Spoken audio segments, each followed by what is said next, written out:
Bienvenue à vous dans Terre d'innovation, votre magazine dédié au digital et à l'innovation. Ce soir, on parle de journalisme, ce pilier de la démocratie qui vit une mutation complète et la Martinique n'y échappe pas. Fini le temps où l'information n'avait qu'un seul sens, de la rédaction au lecteur ou à l'auditeur. Aujourd'hui, avec près de 200 000 Martiniquais actifs sur Facebook, Instagram, TikTok ou WhatsApp, le terrain de jeu est devenu un immense forum public, instantané et parfois houleux. Comment un quotidien historique passe-t-il du papier au tout digital? Comment une radio culte s'assure-t-elle de rester le référentiel face au flot d'informations non vérifiées? Nous allons traiter ce point avec deux experts, deux personnes très concernées. Béatrice Cléon, bonsoir. Bonsoir. Vous êtes la directrice générale de France Antilles. Et Karl Laurent, bonsoir. Bonsoir. Vous êtes le coordinateur éditorial digital pour RCI. Exactement. Comment les réseaux sociaux transforment-ils le journalisme en Martinique? Terre d'innovation, c'est parti.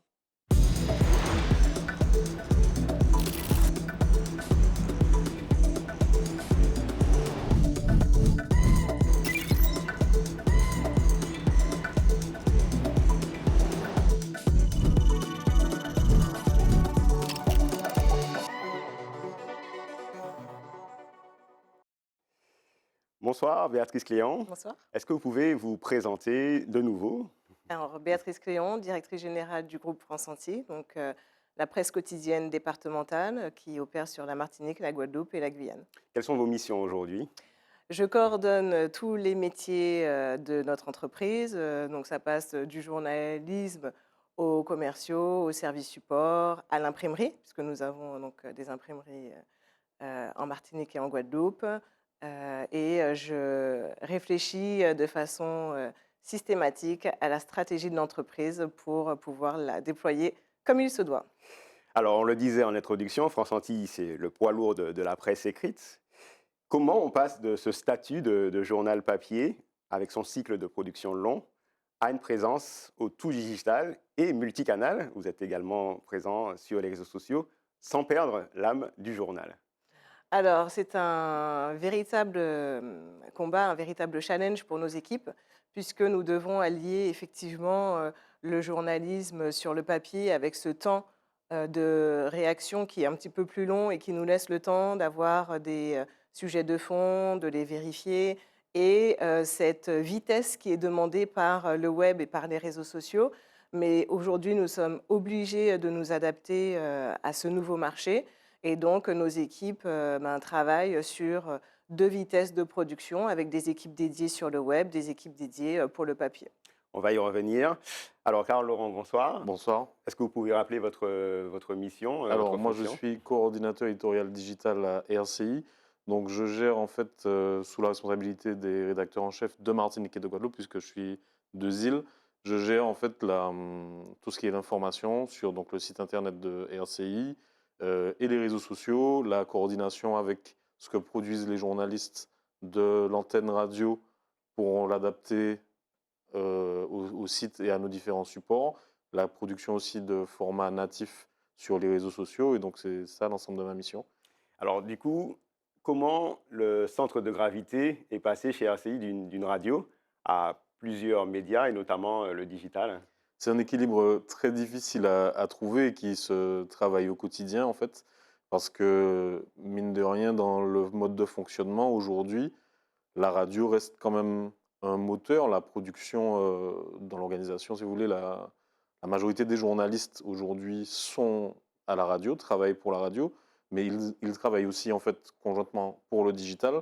Et donc, il faut réussir à capter toute cette masse d'informations qu'ils produisent, à réussir à la transformer aux différents formats digitaux. Déjà passer donc du son, puisque on a une radio qui est très instantanée, qui est très sur l'actu chaude, et donc il y a des formats très précis, et à passer ça à nos lecteurs, principalement sur le site, mais aussi à nos lecteurs sur les réseaux sociaux, qui eux sont très avides, par exemple, de vidéos ou de choses un peu plus courtes, un peu plus frappantes à l'œil. Et donc, c'est là que s'articule toute la mission, en fait. Et comment vous êtes organisé en termes de ressources? Vous avez aussi, Alors, comme au niveau de France Antilles, des équipes dédiées? alors, on a une équipe dédiée aujourd'hui dont je suis à la tête, qui est à l'heure actuelle en fait de 3 personnes globalement, qui est répartie entre la Martinique et la Guadeloupe. Donc on travaille beaucoup à distance. Tous les collaborateurs sont 2 îles, donc sont en mesure d'opérer à distance grâce aux nouvelles technologies en Martinique et en Guadeloupe. Et en fait, l'idée, c'est vraiment de travailler le plus en symbiose possible avec la rédaction radio, parce que bien évidemment, quand on n'est que 3 pour produire sur le digital, on est obligé de s'appuyer sur nos collègues de la radio, qui eux-mêmes font l'effort de tendre vers le digital, c'est-à-dire l'idée de penser à faire des photos, par exemple, à faire des vidéos qui ne seront utilisées finalement que pour le digital, tout en faisant des reportages radio qui doivent rester de qualité, et donc sans dégrader cette qualité de travail qui est propre à RCI. Très bien. Alors, pour vous, Béatrice Cléon, c'est quoi les plateformes et les réseaux sociaux qui génèrent le plus d'engouement pour France Antilles? Pour France Antilles, de loin, c'est la plateforme Facebook, D'accord, puisque nous avons sur les 3 départements plus de 600 000 followers. Instagram aussi, 160 000 followers sur les 3 départements. Et puis nous nous sommes réinventés. Nous trouvons maintenant sur tous les canaux. Nous sommes sur TikTok, nous avons d'accord. des chaînes WhatsApp. Notre compte TikTok, il a évolué en une année de plus de 200%. Donc ça montre l'engouement qu'il y a pour ces nouveaux canaux et ces nouveaux formats. Je pense qu'on va y revenir Oui, tout bien à sûr. l'heure. Mais c'est gage aussi des lecteurs qui ont certes besoin d'informations sur les réseaux sociaux, mais de s'assurer que l'information est correcte. Oui, on va en parler. Et pour vous, en termes de plateformes sociales, c'est lesquelles Alors, qui ont le plus c'est d'engouement? un peu la même chose. Nos principaux lecteurs viennent beaucoup de Facebook, mais de notre chaîne WhatsApp aussi également. Aujourd'hui, sur les 2 îles, on est un peu plus à presque 70 000 abonnés sur WhatsApp, par exemple. Sur Instagram, on est à 170 000 Martinique-Guadeloupe, parce que nous, on est implanté cœur Martinique en Guadeloupe. Et pareil sur Twitter, où l'activité est un peu différente, mais on est à plus de 80 000, près de 90 000 abonnés. Donc tous ces réseaux-là, mis bout à bout, sont pourvoyeurs, mais on se rend bien compte aussi que ce sont des réseaux qui sont quand même très jaloux de leur audience et qui travaillent beaucoup à empêcher les utilisateurs de venir chez nous. Et donc tout le jeu, c'est de réussir quand même à capter tout le flux de ces grandes places publiques, en fait. On est un peu à la criée et on dit venez chez nous, on a la bonne info, et c'est là que tout se joue, en fait. Très bien. Alors, tout à l'heure, Karl parlait de comment on doit réadapter le contenu et comment on met à profit les journalistes radio pour avoir du contenu pour les réseaux sociaux. Il en est de même pour vous, Béatrice. On a cette vision du journal avec du contenu long. On n'a pas de contenu long sur les réseaux sociaux. Comment se joue cette logique de réécriture au sens large au niveau de France Antilles? Ah oui, c'est exactement la même logique Ouais, que RCI. Il y a 2 méthodes de travail qui sont totalement différentes. Les réseaux sociaux et le web nécessitent des informations beaucoup plus courtes, beaucoup plus directes que ce que permet le papier, où là on attend véritablement une information de fond. Et puis les réseaux et le web sont également très demandeurs de nouveaux formats, donc les vidéos, les podcasts, tout ce qui est format court et qui donne une information assez rapidement. et qui produit, là pour le coup, côté RCI, on voit que ça peut être le journaliste ou l'animateur qui va produire du contenu. Pour vous, ça va être des personnes différentes ou... Oui, Ouais, alors nous sommes en pleine mutation sur d'accord, le sujet, puisque nous avons des équipes dédiées, donc des équipes web qui sont concentrées sur le sujet, mais nos journalistes qui sont sur le papier, de plus en plus, notamment suite à des forces vives qui sont de plus en plus jeunes, oui. enfin, qui sont très à l'aise avec tous ces canaux, tous ces moyens, nous apportent ces formats. Elles vont sur un site, elles vont couvrir un événement, et bien, elles vont faire une petite vidéo, une petite bande son, et puis elles vont envoyer à l'équipe web pour pouvoir la diffuser sur le site et sur les réseaux. Très bien. Je voulais parler du nouveau rythme justement de l'information. Il y a l'instant, il y a le format. Euh, Qu'est-ce que ça a changé, cette vitesse des réseaux sociaux, notamment sur la breaking news? Comment on réagit et comment on se réinvente au niveau de RCI par rapport à cette breaking news? Ça ne s'arrête jamais en fait. Ouais. Il y a toujours un moment où il faut faire un choix et d'accepter que Mm. on ne peut humainement pas forcément couvrir toutes les plages horaires, mais on s'attelle, ça demande énormément de travail en fait de mobilisation des équipes. Et d'ailleurs, pour nous aider à la rédaction, je parlais de la rédaction radio, mais on a aussi une équipe de community managers qui sont rattachés à un service digital qui participe aussi à alimenter ces réseaux parce que finalement, le but, c'est de ne pas laisser la place un peu. Et pour produire autant et pour être présent sur les breaking news, mais aussi sur d'autres formats, ça demande ça demande beaucoup de monde, beaucoup d'énergie. Et pour les breaking news, par exemple, des fois, ben, ça réclame qu'à 22h, quand il se passe quelque chose au centre-ville, et ben, qu'il y ait quelqu'un qui soit là, même si la radio, elle, a fini d'émettre depuis 19h. Et bien, si on veut... Il y a cette course à la première place, malheureusement, à laquelle tout le monde est un peu soumis, parce qu'on on voit bien que celui qui l'a dit en premier, finalement, prend une longueur d'avance ensuite dans la notoriété, la diffusion, etc., et devient un peu la référence. Et tout l'enjeu, c'est de dire en premier et de bien dire. Donc, et c'est là qu'il faut des journalistes professionnels qualifiés, mais adaptés à ces formats-là. Oui, Une réaction, juste oui, oui, bien rebondir, oui, sûr. c'est exactement ce que j'allais dire dans mes propos, parce que aller vite, oui, donner l'information rapidement, oui, mais nous sommes quand même des médias professionnels, des médias qui ont des journalistes qui sont là pour s'assurer de la bonne information, et donc la vitesse à tout prix, non. Mhm.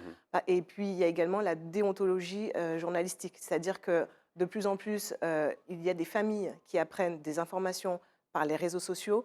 Nous, France Antilles, parfois on a l'information, mais on attend que le process normal se mette en place, que la famille soit informée par la gendarmerie, etc., avant de lancer aussi l'information. Enfin, donc il y a toute ces Cette charte, valeurs, oui. voilà, toute cette Mm. charte rédactionnelle et journalistique que se doit de garder un média professionnel, et que nous devons. Donc il faut allier la vitesse et l'importance de cette vérification croisée. Très bien. Il y a aussi potentiellement le défi de la confiance et aussi cet enjeu de désinformation, parce on a parlé des breaking news, mais il y a aussi l'enjeu des fake news. Euh, Vous, Béatrice, est-ce que vous ressentez en Martinique qu'il y a une défiance du public envers les médias traditionnels en se disant que de toute façon, tout est sur le net? Alors c'est très étonnant Mm. parce que nous sentons un revirement D'accord. et une nouvelle situation. Lorsque les réseaux sociaux sont arrivés, c'était parole d'évangile. Ouais. TikTok l'a dit, donc Ouais. c'est sûr. Mais de plus en plus, nous nous apercevons que la personne qui scrolle sur les réseaux sociaux, eh bien, elle a besoin aussi de se rapprocher des médias traditionnels. Et souvent, on entend, ah oui, France Antilles l'a dit, ou RCI, ou Martine Cremière Mm. a donné l'information, donc c'est vrai. Et donc, c'est pour ça qu'on est vraiment dans notre rôle jusqu'au bout. Très bien. On va parler, je pense que vous allez réagir, mais sur ce qu'on appelle le fact-checking, donc le fait de vérifier les faits. Aujourd'hui, c'est devenu, je pense, crucial, encore plus crucial et encore plus central dans vos rédactions. Comment vous vous êtes organisé avec cet enjeu de vitesse imposé par les réseaux sociaux?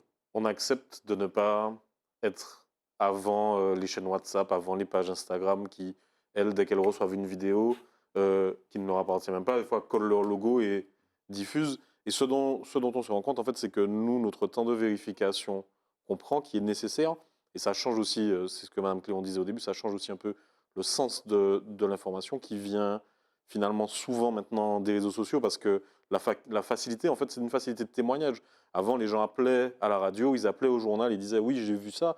Maintenant, ils n'appellent plus, ils filment et ils ne savent peut-être pas de quoi il en ressort, mais ils le mettent sur les réseaux sociaux. Et tout notre rôle, on ne peut pas faire comme si ça n'existe pas. Donc tout notre rôle, c'est de regarder, de comprendre, de contextualiser, de dire voici exactement ce qui s'est passé, de passer aussi au-dessus de cette tendance, cette forte tendance des réseaux sociaux de l'indignation facile. C'est quelque chose qui est très rémunérateur en fait. Parce qu'en fait, on regarde qu'il y a plein de chaînes WhatsApp, par exemple, qui mélangent ce genre de vidéos très choc avec des petites pubs, avec des tarifs adaptés, donc qui captent des réseaux de pubs, et ça leur fait des sous. Et donc, on est très tenté de continuer à alimenter cette machine-là.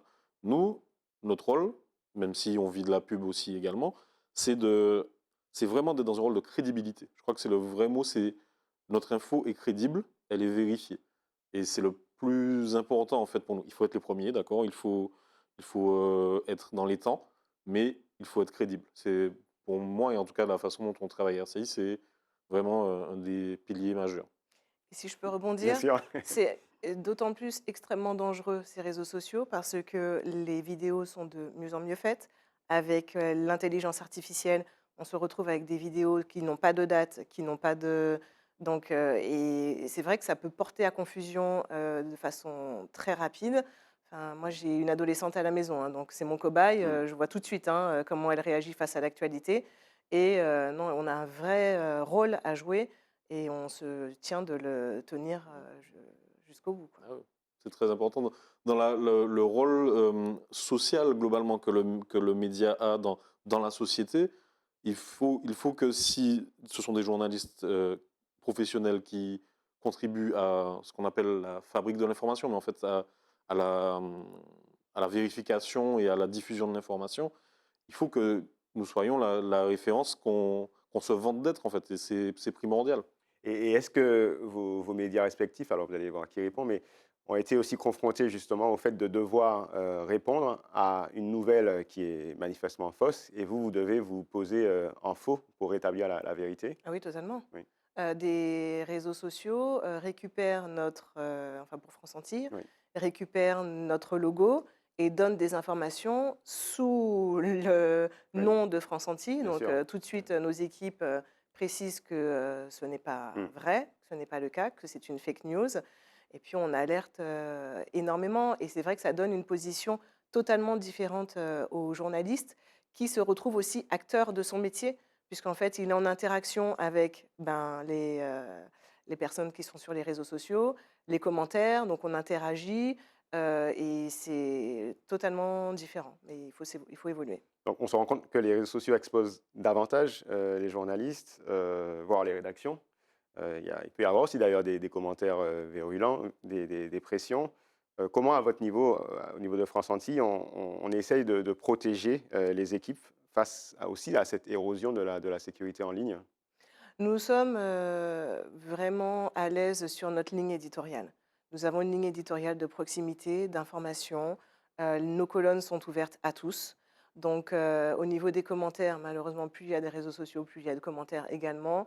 Nous avons la possibilité, quand les commentaires sont vraiment trop éloignés, de faire en sorte de les atténuer. Mm. Et bon, ben, ça fait partie du jeu, mais ce n'est pas une difficulté en soi, parce que lorsque vous êtes sûr du travail que vous réalisez et que vous fournissez, eh bien, voilà, la ligne éditoriale, elle se poursuit. Une question un petit peu sur l'exposition des Alors, sur journalistes. l'exposition des journalistes, le métier de journaliste, de toutes les façons, est un métier d'ordre public. En fait, on se retrouve exposé, donc on a tendance à dire que ça fait partie du jeu. Malgré tout, ces dernières années, il y a vraiment eu des crispations. Alors, la crise du Covid a vraiment cristallisé un certain nombre de choses. Et puis, les différents événements sociaux en Martinique, où plus les groupes, des fois, sont minoritaires ou bien sont en minorité ou en Mm. tout cas sont marginalisés. Et plus ils peuvent s'en prendre aux journalistes, même sur le terrain, etc.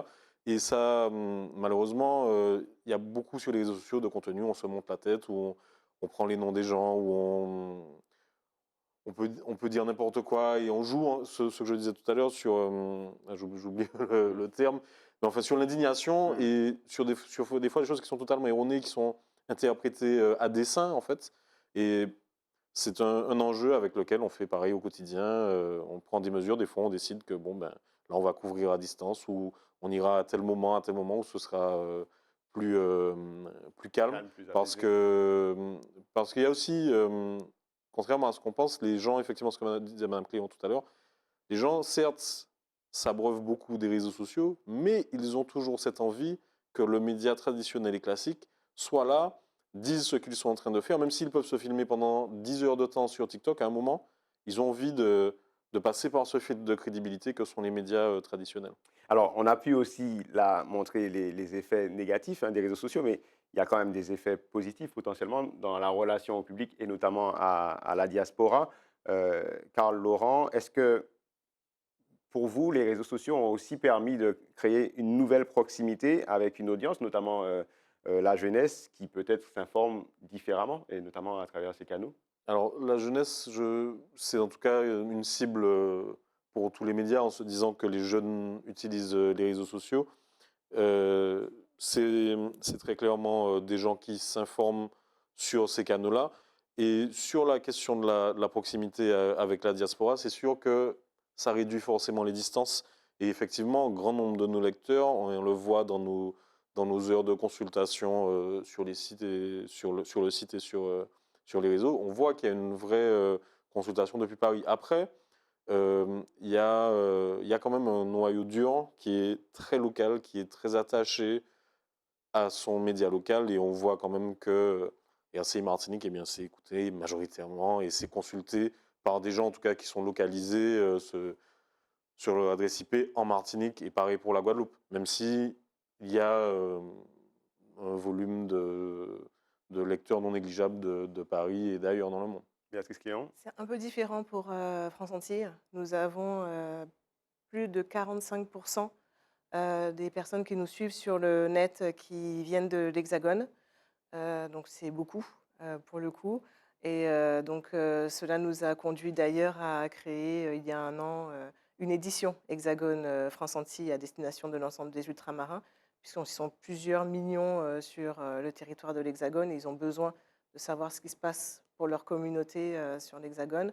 Donc voilà, c'est légèrement différent. Très bien. Mm. Alors, on voit que, parce que le temps file, je voulais quand même avoir une vision de votre part, qu'avec les réseaux sociaux, qu'avec l'intelligence artificielle, le métier de journaliste est modifié, mais on voit aussi que, de ce que vous avez dit, les audiences aiment bien revenir sur vos sites respectifs, sur vos médias respectifs pour retrouver cette vérité qui peut être justement contrefaite. Quel est le visage pour vous? À quoi ressemblera le journaliste du futur dans quelques années, au croisement justement de l'omniprésence de ces réseaux sociaux et de cette intelligence artificielle qui va de plus en plus s'affirmer? C'est un vrai challenge. Je trouve que c'est vraiment enfin, une merveilleuse orientation d'aller de plus en plus vers ces nouveaux formats. On parlait tout à l'heure des jeunes. Enfin, personnellement, j'ai pour envie et enfin, j'ai vraiment véritablement à cœur que toute cette population s'informe et s'informe correctement. C'est trop dangereux de laisser place à des désinformations. Donc, trouver les orientations qui leur permettent d'avoir l'information via des vidéos, enfin, peu importe, j'ai envie de dire, c'est vraiment l'orientation de demain. C'est vraiment animer l'information pour la donner, pour la rendre accessible au plus grand nombre. Nous restons ancrés dans le territoire avec notre journal. En plus, nous avons la population senior la plus âgée de France, oui, de France. Donc, le papier a encore toute sa place, c'est une certitude. Mais nous devons aussi aller sur cet avenir. Et comment je vois du coup l'avenir, c'est dans un équilibre toujours sur l'ensemble de ces supports. Carlo? L'IA est forcément un outil d'aide à la création, mais quand je dis d'aide à la création, ce n'est pas d'aide à la fabrication de l'info, c'est d'aide à la structuration, pour aider à créer des formats qui vont justement chercher ces jeunes lecteurs, chercher ces gens qui se sont peut-être un peu éloignés des médias. Et ça permet, que ce soit dans la création vidéo, que ce soit dans la création visuelle, d'aller au contact de ce public-là et de tous les publics en fait, parce que on ne peut pas faire l'impasse aujourd'hui de l'IA, il va falloir en faire avec et tout l'enjeu en fait auquel on est confronté aujourd'hui, c'est de comment réussir à intégrer, comment réussir à bien faire, à rester dans tout le cadre déontologique tout en utilisant ce genre d'outils. Très bien. Dans quelques secondes, je vous retrouve pour la masterclass. Le temps pour moi de remercier mes invités. Béatrice Cléon, directrice générale de France Antilles, merci d'avoir été avec nous ce soir. Merci à vous. Carl Laurent, coordinateur éditorial digital pour RCI, merci également. Merci à vous. Place à la masterclass.